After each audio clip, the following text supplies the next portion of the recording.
2024 లేదా 25లో డిగ్రీ లేదా బీటెక్ చదివారా? సాఫ్ట్‌వేర్ జాబ్ కోసం ఎదురు చూస్తున్నారా? అయితే కోడ్ జ్ఞాన్ 100 డేస్ కోర్సులో చేరండి. జాబ్ సాధించండి. నమస్తే, వెల్కమ్ టు సుమన్ టీవీ. నేను మీ యాంకర్ సిరి. ప్రస్తుతం మనతో పాటు ఉన్నారు హైకోర్టు అడ్వకేట్ అలగిరి రవీంద్రనాథ్ గారు. ప్రతి ఒక్కరూ అంటే ఈ మధ్య కాలంలో ఎక్కువగా ఫేస్ చేస్తున్న ప్రాబ్లం అని చెప్పొచ్చు. అండ్ మంచిగా జాబ్ ఉన్నప్పుడు ఇల్లు కట్టుకోవడానికో లేదంటే ఏదన్నా ఒక వస్తువు కొనుక్కోవడానికో లోన్ తీసుకోవడం సర్వసాధారణం అయిపోయింది. కానీ ఇప్పుడున్న ప్రజెంట్ సిచ్యువేషన్లో జాబ్ ఎప్పుడు ఉంటుంది, ఎప్పుడు పోతుంది అన్న నమ్మకం లేక అలాంటి సందర్భంలోనే ఎవరికైనా కూడా లోన్ తీసుకొని కడుతున్నారు. బట్ సడన్గా జాబ్ పోయింది. మరి నెక్స్ట్ జీతం లేదు, ఇప్పుడు లోన్ కట్టాలి, ఎలా కట్టాలి? మరి దీనికి లీగల్ పరంగా ఎలాంటి ప్రొటెక్షన్ కావచ్చు, ఆప్షన్స్ అంటే ఏమైనా ఉంటాయా, ఎలా ఉంటుంది? సో దీని గురించి ఈరోజు మనతో ఒక మంచి విశ్లేషణ ఇవ్వడానికి అలాగే రవీంద్రనాథ్ గారు ఉన్నారు. అడిగి తెలుసుకునే ప్రయత్నం చేద్దాం. నమస్కారం సార్. నమస్తే అండి సిరి గారు. సార్, వెరీ కామన్ ఇష్యూ అని చెప్పొచ్చు. బట్ ఆ కామనే చాలా వరకు అందరికీ బర్డన్గా మారింది అని కూడా చెప్పొచ్చు. అలా అంటే ఒక మంచి శాలరీ వస్తుంది, నేను ఇల్లు లేదంటే కారో తీసుకోవడానికి లోన్ తీసుకున్నాను, కానీ ఇప్పుడు జాబ్ నుంచి నన్ను తీసేశారు. ఇప్పుడు లోన్ కట్టాలి అంటే నాకు చాలా ఇబ్బంది అవుతుంది. ఒకవైపు డబ్బులు లేవు, ఇంకొక వైపు ఈఎంఐలు అని నన్ను రకరకాలుగా మానసికంగా చాలా ఇబ్బంది పడుతూ ఉన్నాను. సో ఇలాంటి సమస్యకు లీగల్ పరంగా మనకి ఏమైనా రెమెడీ దొరుకుతుందంటారా? ఏమైనా రైట్స్ ఉంటాయా? ఇలాంటి సందర్భాల్లో లీగల్ పరంగా మేము ముందుకెళ్ళాలి అంటే ఎలా ఉంటుంది సార్? ముందుగా సిరిగారు గుర్తుపెట్టుకోవాల్సింది ఏంటంటే, లోన్ తీసుకొని లోన్ చెల్లించకపోవడం అనేది ఒక క్రిమినల్ చర్య కాదు. లోన్ తీసుకొని లోన్ చెల్లించకపోవడం అనేది ఇది ఒక క్రిమినల్ కాదు, క్రిమినల్ యాక్టివిటీ కాదు. అది ఫస్ట్ గుర్తుపెట్టుకోవాలి. ఇది కేవలం ఒక సివిల్ లైబిలిటీ మాత్రమే. చాలామంది అయ్యో ఈఎంఐలు కట్టకపోతే జైలుకి పోవాల్సి వస్తుందేమో, లేకపోతే బ్యాంకర్స్ ఇంకే రకంగా మమ్మల్ని ఇబ్బంది పెడతారేమో అని భయపడిపోతూ ఉంటారు చాలామంది. లోన్ తీసుకుంటారు, జాబ్ మంచి జాబ్లో ఉంటుందో, మంత్లీ ప్యాకేజ్ 2 lakhs 3 lakhs 1,50,000 నుంచి ఒక మంచి ప్యాకేజ్లో ఉంటారు. ఆ ప్రొఫైల్ చూసి బ్యాంకర్స్ కూడా రోజుకి 10 సార్లు ఫోన్ చేసి రండి కమాల్ లోన్ తీసుకోండి అంటారు, లోన్ ఇచ్చేస్తారు. ఇంకొకసారి డాక్యుమెంటేషన్ కూడా అవసరంలా, వాళ్ళ సిబిల్ స్కోర్ చూసి వాళ్ళ ఏ కంపెనీలో పనిచేస్తున్న ఐడి కార్డ్ అంటే వాళ్ళు పనిచేస్తున్నట్టే వాళ్ళ ఐడి కార్డును కూడా చూసేసి లోన్స్ ఇచ్చినటువంటి కంపెనీస్ కూడా చాలా ఉన్నాయి.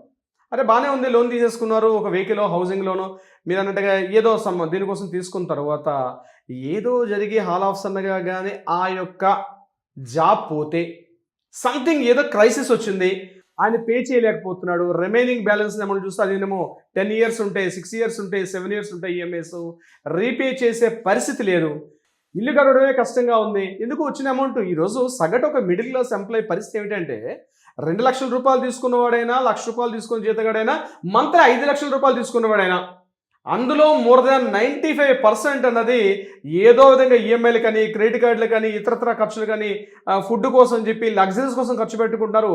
సేవింగ్ పార్ట్ అనేది కేవలం 5 to 10%. నేను చెప్పట్టే అధికారిక గణాంకాలు ఒకసారి బయట పెట్టడం కూడా జరిగింది. సో ఈ హాలాసనంగా వచ్చినటువంటి ఈ ప్రెషర్ తట్టుకోలేక బ్యాంకర్లు ఏం చేస్తారు, ఒకటే 1 month ఊరుకుంటారు, సెకండ్ మంత్ ఏదో అక్కడక్కడ సేవ్ చేసుకోండి, సేవింగ్స్ నుంచి కట్టేస్తారు. సెకండ్ మంత్ అయిపోయిన తర్వాత థర్డ్ మంత్ కట్టకపోతే ఎన్పిఏ అయిపోతారు. NPA status very crucial. ఆ రికవరీ ఏజెంట్ స్టార్ట్ చేస్తారు, వాళ్ళ మీదకి వస్తారు, వాళ్ళు అటాక్ చేస్తారు, వాళ్ళు కడతావా చేస్తామని చెప్పి ఇంటి ముందు కూర్చుంటారు. ఇంట్లో ఇరుగు పొరుగులతో సమస్యలు, ఇంట్లో ఆడవాళ్ళు ఉంటే ఆడవాళ్ళతో సమస్యలు, వాళ్ళు ఎక్కడ ఉన్నారంటే ఆఫీస్ వర్కింగ్ ప్లేస్కి వచ్చేస్తారు, ఇస్తారా చేస్తారని చెప్పి వాళ్ళ బుక్కులు పట్టుకుని కూర్చుంటారు. హ్యారేజ్మెంట్ మామూలుగా ఉండదు. జాబ్ తీసుకొని లోన్ తీసుకున్నప్పుడు అలా బాగా ఉంటుంది. లోన్ రీపేమెంట్ చేసేటప్పుడు ఏంటంటే ముఖ్యంగా క్రెడిట్ కార్డ్స్ కట్టే వాళ్ళ దగ్గర కానీ, చిన్న లోన్స్ తీసుకున్న వాళ్ళు అంటే పర్సనల్ లోన్స్ కానీ, బిజినెస్ లోన్స్ కానీ, ఇట్లాంటి లోన్స్ తీసుకున్న వాళ్ళు ఎక్కువ ఈ పరిస్థితిని ప్రాబ్లం ఫేస్ చేస్తుంటారు. సో వీళ్ళందరికీ ఒక రెమెడీ ఏంటంటే, గుర్తుపెట్టుకోండి, ఇది నేను ఇందాక స్టార్టింగ్లో చెప్పినట్టుగా ఇది నాట్ ఏ క్రిమినల్ యాక్టివిటీ. మీరేం దేశానికి ఏదో క్రిమినల్ చర్యలు ఇవి చేయలే, ఇది ఒక సివిల్ లైబిలిటీ మాత్రమే. దీనికి ఆర్బీఐ నుంచి క్లియర్ గైడ్లైన్స్ ఉంది. దీనికి ఎలా ఆర్బీఐ గైడ్లైన్స్ అంటే, మీరు ఒకవేళ జాబ్ పోయినట్టు ఉన్నట్లయితే ఇమీడియట్గా మీరు ఏం చేస్తారంటే కన్సల్ట్ ఏ బ్యాంక్ అయితే ఉన్నారో ఆ బ్యాంక్కి మీరు ఇన్ఫార్మ్ చేయండి. So as per RBI guidelines ప్రకారం ప్రతి బ్యాంక్ కూడా ఇట్లాంటి ప్రాబ్లం ఫేస్ చేస్తున్నటువంటి ఏ బ్యాంక్ అయినా మీ ఈఎంఐని రీస్ట్రక్చర్ చేయొచ్చు, లేకపోతే రీషెడ్యూల్ చేసే అవకాశం, 2 ఆప్షన్స్ ఉంటాయి. రీషెడ్యూల్ చేయొచ్చు, లేకపోతే రీస్ట్రక్చర్ చేసే అవకాశం ఉంటుంది. రీషెడ్యూల్ అంటే ఏంటి అంటే, సపోజ్ మీరు ఏదైతే అమౌంట్ తీసుకున్నారో ఇంత అమౌంట్కి ఇన్ని నెలల్లో కట్టాలి, దానికి రీషెడ్యూల్ చేస్తారు. లేదా రీస్ట్రక్చరింగ్ చేస్తారు, అంటే ఫస్ట్ మీరు తీసుకున్న 5 years 6 years ఏదైతే ఉందో ఆ టెన్యూర్ని కాస్త ఎక్స్పాన్షన్ చేసే అవకాశం ఉంటుంది, మీ ఈఎంఐని కూడా తగ్గించే అవకాశం ఉంటుంది. అయితే లాస్ట్ మనకు కోవిడ్ టైంలో ఆర్బీఐ నుంచి క్లియర్ గైడ్లైన్స్ కూడా జీవో కూడా ఉంది ఏంటంటే మ్యారటోరియం అనే ఒక ఆప్షన్ కూడా ఉంది. అంటే ఆ టైంలో ఇక కంప్లీట్గా కట్టాల్సిన అవసరం లేదు, ఉద్యోగాలు లేని పరిస్థితి కాబట్టి. సో మా బ్యాంక్స్ మ్యారటోరియం ఇవ్వడం ఉంది కొద్దిగా ఇబ్బందికర పరిస్థితి. ఏ బ్యాంక్ కూడా మ్యారటోరియం మీద నాకు ఇచ్చినట్టుగా పరిస్థితి లేదు. కానీ రీషెడ్యూల్ కానీ రీస్ట్రక్చరింగ్ మాత్రం చేసే అవకాశం ప్రతి బ్యాంక్ ఉంటుంది. రీసెంట్గా నా దగ్గరికి వచ్చిన క్లయింట్కి ఇదే ప్రాబ్లంతో ఫేస్ చేస్తూ ఆయన సాఫ్ట్వేర్ ఎంప్లాయీ జాబ్ పోయిన పరిస్థితి వచ్చింది. ఇమీడియట్గా ఆయన బ్యాంక్కి వెళ్ళి అప్రోచ్ అయ్యి ఇట్లా చేయమంటే ఆయన ఖచ్చితంగా వాళ్ళు యాక్సెప్టెన్స్ ఇవ్వలేదు. నో ఇది ఖచ్చితంగా కట్టాల్సిందే, లేకపోతే మీరు ఏంటి ఆల్టర్నేటివ్ లేదు సార్, మీరు కట్టాల్సిందే, మీరు కట్టి తీరాల్సిందే, there is no other alternative అని చెప్పి కూర్చున్నారు. ఆయన ఏం చేశారంటే ఎటు వెళ్ళినా అర్థం కాని, ఎవరిని కన్సల్ట్ చేయాలో అర్థం కాని పరిస్థితి. మన వీడియోలు చూసి ఆయన మళ్ళీ కాల్ చేసి నాతో వచ్చి మాట్లాడడం జరిగింది. అప్పుడు నేను చెప్పాను సార్ ఈ రకంగా రెమెడీ ఉంటుంది, లేదు సార్ వాళ్ళు వినే పరిస్థితి లేదంటే అప్పుడు మేము దానికి ఆప్షన్ ఇచ్చాం అనమాట. అంటే బ్యాంక్కి మళ్ళీ మనం ఒక లీగల్ డ్రాఫ్టింగ్ చేస్తాం. అడ్వకేట్ ఒక నాతో మాట్లాడాను, ఏం చేశారంటే రీషెడ్యూల్ చేయమని చెప్పి రీస్ట్రక్చర్ చేయమని చెప్పి ఏ సెక్షన్స్ ఏ అడ్రస్ ఉన్నాయని చెప్పి ఒక డ్రాఫ్టింగ్ పకడ్బందీగా రాసి మనం వాళ్ళకి 4 ways పంపించాం. ఎప్పుడైతే మనం పంపించామో రిటర్న్ కంప్లైంట్ ఎప్పుడైతే చేసామో బ్యాంకర్స్ దాన్ని ఇమీడియట్గా మళ్ళీ పిలిచి ఆయనతో మాట్లాడి ఒక 6 months వరకు దాన్ని పోస్ట్ పోన్ చేసే పరిస్థితి వచ్చింది. సో ఇది ఫస్ట్ బ్యాంకర్స్ నుంచి వచ్చినటువంటి ఒక రెమెడీ రిలీఫ్ అయితే ఉంటుంది. మళ్ళీ కొత్త జాబ్ జాయిన్ అయినప్పుడు మళ్ళీ రీస్టార్ట్ చేసుకుంటారు, మళ్ళీ దాన్ని కంటిన్యూషన్ చేసే అవకాశం ఉంటుంది. సో ఇక్కడ ఇంపార్టెంట్ ఏంటంటే మీరు భయపడిపోయి అక్కడికి పారిపోవడం కానీ, లేదా బ్యాంకర్స్ వస్తుందని చెప్పి తలుపులు వేసుకుంటూ ఆ ప్రాంతానికి ఈ ప్రాంతానికి వెళ్ళిపోకుండా you have to properly communicate to the consult bank. ఇక్కడ బ్యాంకర్ యాక్షన్ తీసుకోవట్లేదండి, మా బ్యాంక్ లోకల్లో ఉన్నాం మేము, మా బ్యాంక్ చెప్తే వినట్లేదు సార్, వాడు అసలు ఒప్పుకోవట్లేదంటే డెఫినెట్లీ ఆబ్వియస్, ఎందుకంటే ఆ బ్యాంకర్ పైన ఒక జడ్ఎం ఉంటాడు, అంటే జోనల్ మేనేజర్ ఉంటాడు, ఒక రీజనల్ మేనేజర్స్ ఉంటారు. సో వాళ్ళ నుంచి వాళ్ళకి ఆ హెయిర్కి వాళ్ళకి ప్రెజర్స్ ఉంటాయి కాబట్టి తప్పనిసరిగా ఆయన లీగల్ తెలిసినా కూడా తెలియనట్టుగా ఉంటాడు. సో డెఫినెట్గా మనం ప్రాపర్ వేలో కానీ లీగల్గా కన్సల్ట్ చేసి ఈ రకంగా చేయాల్సినప్పుడు బ్యాంకర్ ఒకవేళ చేయకపోతే మనం ఇమీడియట్గా కంప్లైంట్ ద అంబుడ్స్మెన్ అని చెప్పి ఒక సర్వీస్ ఉంటుంది. ఆ బ్యాంకర్ మేము అడుగుతున్నప్పుడు కూడా బ్యాంకర్ మన మీద ప్రెజర్ చేస్తారని చెప్పి ఆ అంబుడ్స్మెన్ కూడా మనం లీగల్గా కంప్లైంట్ చేసే అవకాశం కూడా ఉంటుంది. ఒకవేళ అది హౌసింగ్ లోన్ తీసుకున్నట్లు అయిపోయారు, హౌసింగ్ లోన్ మనం కట్టలేకపోతున్నాం, ఇంట్లో ఉన్న ఇంటి వాల్యూ చాలా ఉంది, ఆ ఇంటి వాల్యూ ₹1 కోటి ఉంది మార్కెట్లో, ఈరోజు ఆ ఇంటి వాల్యూ ₹1 కోటి, మనం ఆ లోన్ కూడా ఆల్మోస్ట్ 70-80 లక్షలు తీసుకున్నాం, ఈరోజు మార్కెట్ వాల్యూలో ₹1.5 ఉంది. సో బ్యాంకర్ ఏం చేస్తున్నాడు, ఇమీడియట్గా లోన్ ఈఎంఐ కట్టమని చెప్పి ప్రెజర్ చేస్తున్నాడు. లోన్ ఈఎంఐ కట్టమన్నప్పుడు మనం చూస్తే పరిస్థితి లేదు, ఈఎంఐ కట్టమంటే ఇవి నెలలకు చూసేసరికల్లా 2 లక్షలు 3 లక్షలు కట్టాలి, మన దగ్గర ఇక్కడ ఈఎంఐ చెల్లించే పరిస్థితి. ఇమీడియట్గా ఎన్పీ అవ్వగానే ఇమీడియట్గా డిఆర్టీకి రిఫర్ చేస్తారండి, డెట్ రికవరీ ట్రిబ్యునల్ అని చెప్పి దానికి రిఫర్ చేస్తారు. డెట్ రికవరీ ట్రిబ్యునల్లో పెట్టి ఆ హౌస్ ఎంత ఉందో దాన్ని ఆక్షన్ కూడా వేసేస్తారు. ఈ యొక్క ప్రాబ్లం కూడా వచ్చేటప్పుడు బ్యాంకర్స్ ఏం చేస్తారు, బిఫోర్ నోటీస్ పంపిస్తారు. లీగల్ నోటీస్ పంపించేటప్పుడు మీరు లీగల్ నోటీస్ తీసుకోకుండా దాన్ని మిస్ప్లేస్లో పడడం, నేను లేనని చెప్పి తప్పించుకోవడం కాకుండా లీగల్ నోటీస్ తీసుకోండి, కన్సల్ట్ ఇమీడియట్గా అడ్వకేట్ని కన్సల్ట్ చేసి అడ్వకేట్ త్రూగా లీగల్ నోటీస్ పంపించి మళ్ళీ రిప్లై నోటీస్ ఇప్పించండి. డిఆర్టీలో ఉన్నటువంటి మీ సాధ్యాసాధ్యం ఎందుకంటే కట్టలేకపోతున్నాను ప్రాపర్ కాజ్ కానీ బ్యాంకర్స్ కానీ కన్విన్స్గా మీరు చెప్పగలిగితే డెఫినెట్గా ఉంటుంది. కానీ చాలా మంది గుర్తుపెట్టుకోండి, ఈ యొక్క సెషన్లు ఇటీవల కల్లా నేను చూస్తున్నాను, కొంతమంది మా అడ్వకేట్సే కొంతమంది నేను చెప్పడానికి కొంత సాహసంగా నేను చెప్తున్నాను, ఎవరైనా క్లయింట్ ఇలాంటి ప్రాబ్లంతో వచ్చి ఇలా అన్నప్పుడు ఆ మొత్తం మీరు అమౌంట్ కట్టాల్సిన అవసరం లేదు సార్, నేను తగ్గించేస్తానని చెప్తున్నారు. గుర్తుపెట్టుకోండి, అట్లాంటిది ఎక్కడ కూడా చట్టాల్లో లేదు. ఇది క్రిమినల్ యాక్ట్ కానప్పుడు కూడా, ఇది సివిల్ లైబిలిటీ అయినప్పుడు కూడా మీరు తీసుకున్నటువంటి లోన్ ఈఎంఐ ఏదైతే ఉందో, లోన్ అమౌంట్ ఏదైతే ఉందో కట్టాల్సిందే, దాంట్లో నో డౌట్ ఎట్ ఆల్.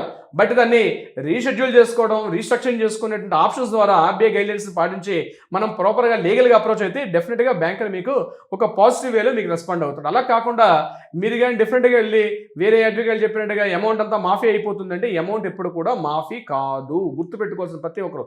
చాలా కేసులు అంటారు, సార్ మాకు వాళ్ళు అట్లా చెప్పారు సార్, వీళ్ళు ఎట్లా చెప్తున్నా, మొత్తం అమౌంట్ అంతా మాకు ఇంత అమౌంట్ ఇస్తే అమౌంట్ మాఫీ చేసేస్తామంటున్నారు సార్ అని. ఏ బ్యాంకర్ కూడా మాఫీ చేసే రైట్స్ లేవండి, గుర్తుపెట్టుకోవాలి. మిడిల్ క్లాస్ వాళ్ళకి లేదు, పెద్ద పెద్ద వాళ్ళకి ఉన్నాయంటే దట్ ఇస్ డిఫరెంట్. ఈరోజు మనం మాట్లాడుకున్నటువంటి విజయమాలి అని లలిత మాటను వాళ్ళతో మీరు కంపేర్ చేసుకోకండి. వాళ్ళ ట్యాక్సులు కూడా గవర్నమెంట్ అన్ని వేల కోట్ల రూపాయలు, లక్షల కోట్ల ట్యాక్సులు కడతారు. వాళ్ళ ప్రాపర్టీ అసెట్స్ కూడా లక్షల వేల కోట్ల రూపాయలు ఉంటుంది. వాళ్ళు తీసుకున్న అమౌంట్స్ కూడా లక్షల కోట్ల వేల కోట్లు ఉంటుంది. మనం చూస్తే కామన్ మీరు మిడిల్ క్లాస్ పర్సన్స్, వాళ్ళ రూల్స్ మన రూల్స్ ఒకటేనంటే అందరూ చట్టం ముందు అందరూ సమానలే, కానీ వాళ్ళ లైబిలిటీస్ ఎక్కువ ఉంటాయి, వాళ్ళ అసెట్స్ ఎక్కువ బయటలో ఉంటాయి మార్కెట్లో. వాళ్ళ ప్రాపర్టీస్ని చూసే బ్యాంకులు ఇస్తారు, ఏమీ లేకుండా. ఇప్పుడు విజయమాల్యకి ఒక 4,000 కోట్లు 9,000 కోట్లు ఇచ్చినట్టు మీకు నాకు ఇమ్మంటే బ్యాంకర్ ఇవ్వడు కదా, ఎందుకంటే మన దగ్గర అసెట్స్ ప్రూఫ్స్ మనం చూపించాలి. సో చాలా మంది అనుకుంటారు వాడు అమౌంట్ బ్యాంక్ ఏమో వాడికి 2,000 కోట్ల రూపాయలు మాఫీ చేసేసింది. రీసెంట్ గా కూడా మనం గాయత్రి సంస్థ అని చెప్పి మనం హైదరాబాద్ లో చూసాం. వాళ్ళది కూడా స్టేట్ బ్యాంక్ ఆఫ్ ఇండియా వాళ్ళకి 2,500 కోట్ల రూపాయలు మాఫీ చేసింది. మొత్తం 5,400 కోట్లు 2,700 కోట్లు మాఫీ చేసింది కదా, మమ్మల్ని ఎందుకు కేసు మాఫీ చేయదని.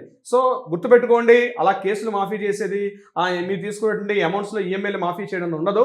ఎందుకంటే మనం తీసుకునే అమౌంట్స్ ఎక్కువ ఉంటాయి, మన ఎసెట్స్ చాలా తక్కువలో ఉంటాయి. వాళ్ళు అట్లా కాదు, వాళ్ళు తీసుకునే అమౌంట్స్ ఎక్కువగానే ఉంటుంది, వాళ్ళ అసెట్స్ కూడా ఎక్కువగా ఉంటాయి. కాబట్టి వాళ్ళ డిస్టర్బెన్సెస్, వాళ్ళ యొక్క మార్జిన్స్ అన్ని కూడా డిఫరెంట్ ప్రాసెస్ లో స్టార్ట్ అవుతుంది. మనం తీసుకున్నట్టు మనం కామన్ మ్యాన్ గా మనం అప్రోచ్ అవడం అంతా కూడా డిఫరెంట్ గా ఉంటుంది. సో కంపేర్ చేసుకోవాల్సిన అవసరం లేదు. బట్ ఏదేమైనప్పుడు కూడా జాబ్ పోయిందని టెన్షన్ పడిపోయి, హడావుడి పడిపోయి, బ్యాంక్ రికవరీ ఏజెంట్లు పెట్టి దీనికి అటాక్ బాధపడుతూ భయపడుతూ ఉండాల్సిన అవసరం లేదు. ఇమీడియట్ గా ఒక లీగల్ కన్సల్ట్ చేయండి. ఒక లీగల్ ప్రాపర్ వేలో డెఫినెట్ గా వెళ్తే మీకు రిలీఫ్ వచ్చే అవకాశం తప్పనిసరిగా ఉంటుంది. శ్రీ గారు, గ్రేట్ సార్. మరి మీరు అన్నట్టుగానే ఇంకా ఎవరికైనా కూడా లీగల్ పరంగా వెళ్ళాలి అన్న ఆలోచనతో ఉన్న వాళ్ళు ఎవరైనా కూడా మీ దగ్గరకు వచ్చి మీ గైడెన్స్ తీసుకోవాలి అంటే ఎలా ఉంటుంది procedure? తప్పనిసరిగా శ్రీ గారు, కింద స్క్రోల్ అవుతుంది నెంబర్ని కాంటాక్ట్ చేయండి. ఇటువంటి సంబంధించి అంటే ఈ యొక్క బ్యాంక్ రిలేటెడ్ ఇష్యూస్ చాలా మంది సఫర్ అవుతున్నారు. ఏదైనా కావాలనుకుంటే తప్పనిసరిగా కింద స్క్రోల్ అవుతున్న నెంబర్ని కాంటాక్ట్ చేయండి, లేదా వాట్సాప్ చేయండి సలహా సంప్రదింపులకి, లేదా కోర్టులో ఏదైనా వివాదాలు ఉంటే వాటికి కూడా పరిష్కరించే ప్రయత్నం చేస్తారు. మన లీగల్ టీం తప్పనిసరిగా హెల్ప్ చేస్తారు. శ్రీ గారు, anyways thank you sir, thank you so much. Thank you so much అండి శ్రీ గారు.